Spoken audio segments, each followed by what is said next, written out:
Something very, very exciting happens 5 minutes before we started the film, or 10 minutes before. We've had a letter from the Pope, who's seen the film, supporting it and offering to do what he can to let people know about it. And you were saying maybe you'd put it on the website? Yeah, we maybe put it on the website, yeah. That's really, really exciting. Congratulations. More about how the story came about and how you found the people involved in the film. It was about 4 years ago that we started to think about this film. I was sitting in my office with Theo Chester, the assistant director who's here today. And I was telling the story of a friend of mine who has quite severe physical disabilities, and she was in my class at school.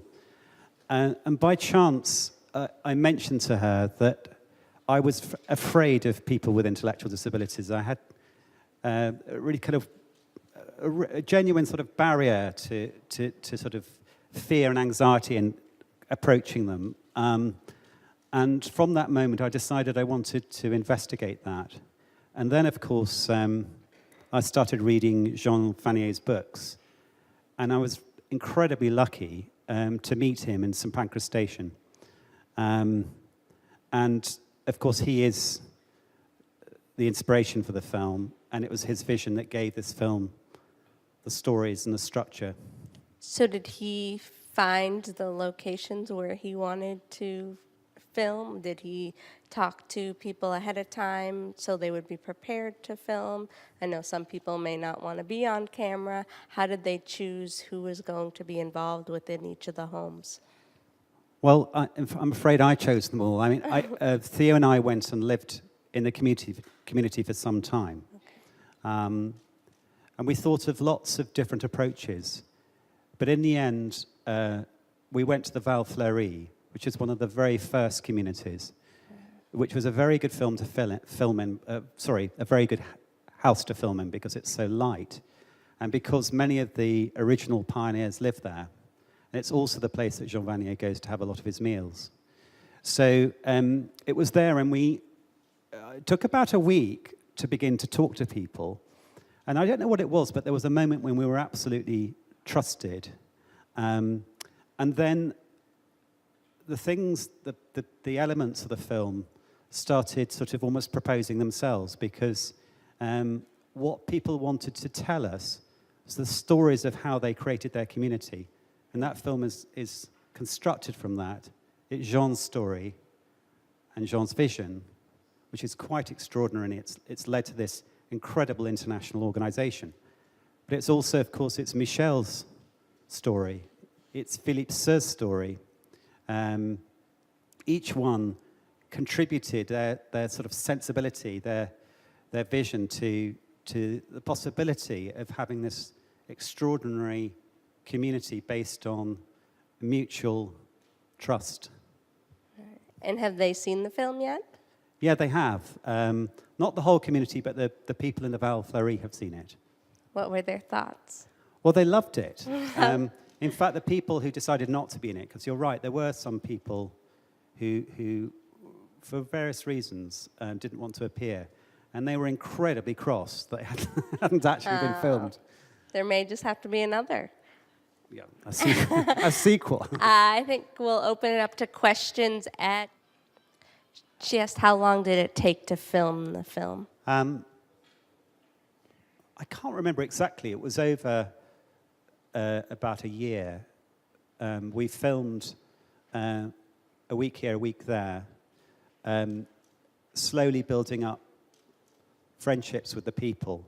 So, for example, Michel volunteered the idea of thinking for us to think about the Holocaust, which, of course, was one of the things that had led Jean Vanier to sort of completely question what civilization was and what sort of world led to the attack on the weakest members. So he drew our attention to that, but it was entirely his idea to go into the forest. He found that stone. When we walked up that railway track, we didn't know where we were going. So we spent weeks completely immersed in what I suppose you could call the sort of revelations of people who are very unused to cameras, but recognized that we were searching for, the building blocks of that community. Wow. Yeah. When people were talking, there were quite a lot of references to where they'd come from and how their lives had been filled with violence in one way or another. And I think Jean Vanier also said something about finding sort of violence when he first got involved. Yet the L'Arche seemed like a place of great peace and great tranquility. When you were filming, did it feel like that? Did that feeling of peace come across? And if so, what do you sort of attribute it to? Well, I think that's a really, really good question. Of course, occasionally there are episodes of violence. Andre Stubenrock, this is what I was about to get into earlier. Every so often he has a breakdown. He smashes plates against the wall and so on. But I think the reason why the vast majority of the time, in fact, all the time I was filming, there was this atmosphere of peace, is that the problems of each individual are very, very much acknowledged and discussed very openly. And the person, a place for that person is found in a community, a building which is an attempt to give them security and a sense of home. And I think the freedom to express anger and the extraordinary security that's offered allows them, in a sense, to start to come to terms, maybe not quite get over, but come to terms with the incredible frustration they had in the past. And one of the most basic parts of that frustration is, especially in late childhood, the inability of someone to become an adult, to sort of escape from their home and have a public life. And I think what Jean gives people is a sense that they have found their own home and they do have a public life. So they feel, I think, in some sense, fulfilled. I know that there was someone way in the back who had a question with the teal shirt. Thank you for giving us the story of Jean Vanier. But I have a question for you, if you can answer it. How did this experience change you? And in what way can you speak to that? Well, I think it had a profound effect on me.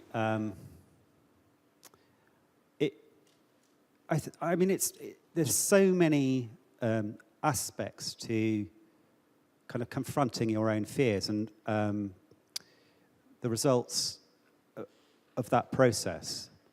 I think, to put it in a nutshell, I think the thing that changed in me and in Patrick, the camera person, and in Theo was to start to trust our intuition a lot more. Because, I think the biggest question that Jean Vanier is asking us is, are we prepared to be friends with someone who's different to us? And it seems such a simple question. And of course, ideally, we really are. But to actually approach someone who's very different to you, you have to build up quite a lot of courage, and you have to at some point meet them. And I think to do that, you need to use your intuition about what it is that's acceptable as you approach them. And I think we grew more and more patient, and we also developed, I think, a lot more trust. We trusted people to say things which at the beginning we would never have considered.